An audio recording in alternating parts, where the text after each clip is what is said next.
Today, Alternative Views will interview Pete Bruton concerning his book, The Mafia, CIA, and George Bush.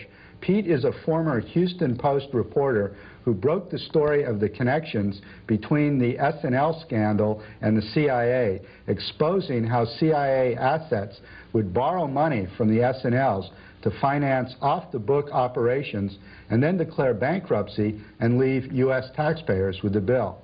Well, for the past 5 years, Pete has been tracking down who actually profited from the S&L scam, who the main players were, and how they skimmed off their money.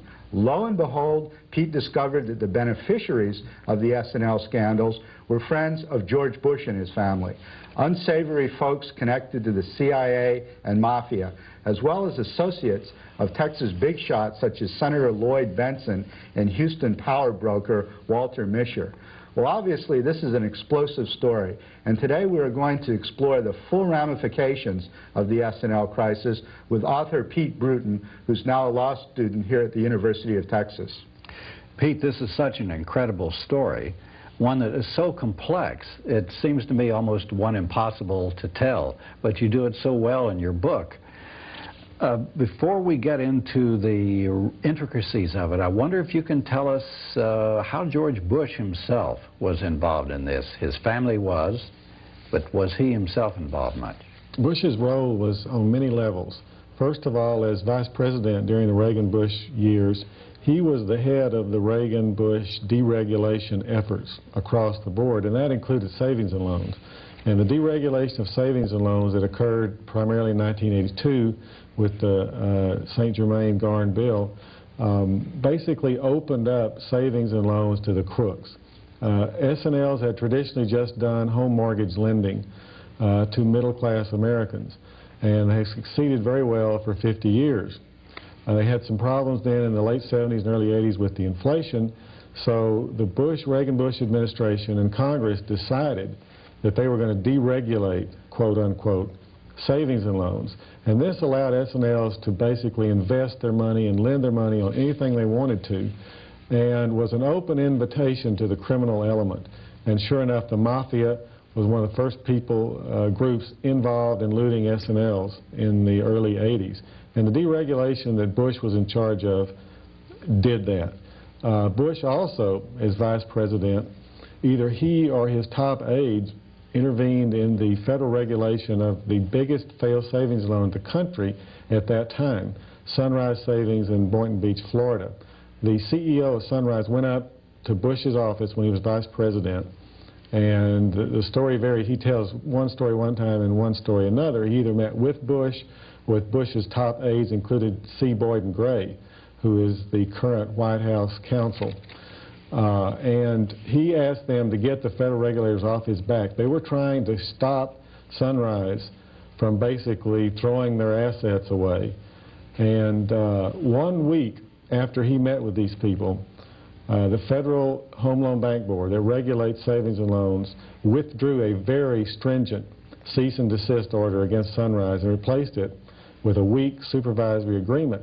And a congressional study found that this move cost taxpayers possibly $100 million or more in keeping Sunrise open. Sunrise was then closed down a year later, a year and a half later, at a cost to the federal taxpayers of $700 million. And there was no Federal Home Loan Bank Board investigation. It was just shut down. We find if you look at the major borrowers at Sunrise, you find Mafia people, you find CIA people, and you find a Houston businessman named John Riddle, who ties into the circle of Houston businessmen that George Bush comes from. And Riddle, at this time, was involved in the transshipment of arms to the Middle East. Now, the top #2 official at the Federal Home Loan Bank Board, Ann Fairbanks, was in this meeting with the Sunrise CEO when he was asking them to get the feds off his back. Her husband, Richard Fairbanks, was in charge at that time of the State Department's efforts to keep arms from Iran, called Operation Staunch. He quit a year later and became the Washington lawyer and lobbyist for Iraq, and worked with Iraq until Iraq invaded Kuwait. Now, it's interesting also to note that the largest failed S&L in the country that did not have a Federal Home Loan Bank Board investigation, Sunrise was number 2 largest. The largest was Hill Financial in Red Hill, Pennsylvania, that plays a big part in my book. And the number 2 borrower at Hill Financial was John Riddle's buddy, a Houston builder named Mike Atkinson, who at that time was transshipping arms to the Middle East. So you find a connecting thread here of arms to the Middle East and savings and loans. And Bush's office was directly involved in keeping this Sunrise Savings open and was lending money to John Riddle.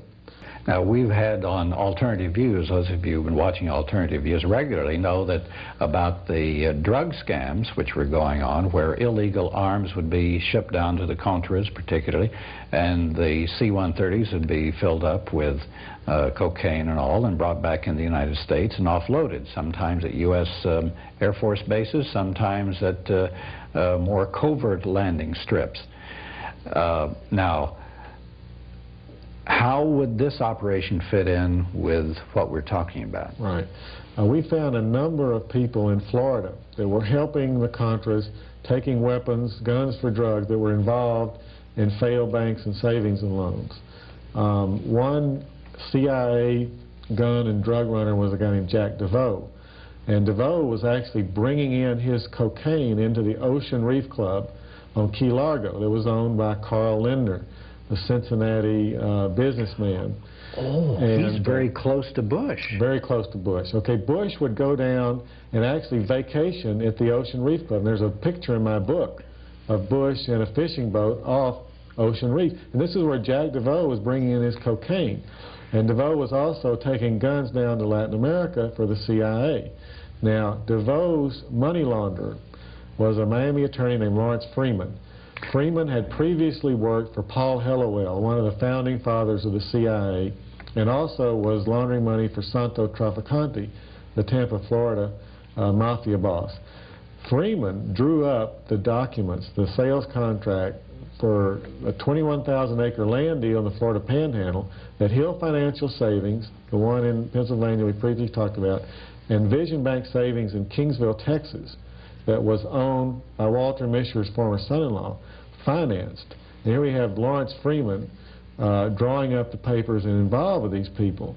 And he's, closely connected to the CIA, had been the in-house counsel for Castle Bank and Trust in Nassau, a bank that was used by the Mafia and the CIA to hide and launder money, and was shut down when Paul Hellawell died. And it appeared that many of these offshore money laundering operations were moved after Castle Bank failed and was shut down to the Isle of Jersey. And Lawrence Freeman was laundering Jack DeVoe's drug money through the Isle of Jersey. Robert Corson, Mischer's former son-in-law, and Mike Atkinson were laundering S&L money through the Isle of Jersey, along with some people in Colorado that connect to Neil Bush. All were using the same trust. The same trust on the Isle of Jersey were getting drug money and S&L money, and they were mixed in the same bank accounts.